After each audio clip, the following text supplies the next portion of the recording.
In today's video, I'll be showing you how you can set the prediction on CandleMine version 2, okay? Now, most of us, whenever we receive the CandleMine version 2, we are very confused. Where are you supposed to set the prediction? That is exactly what we'll be looking into in this video. First of all, I'd like to welcome you to the DerivNavigator Academy, and I appreciate you being here, okay?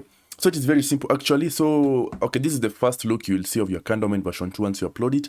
So basically what you're supposed to do is basically scroll up like this.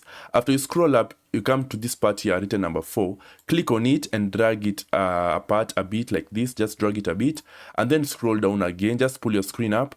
You'll be able to see this part here. The prediction part has a last digit icon here, all right? Now, this renders it possible for you to actually set the prediction.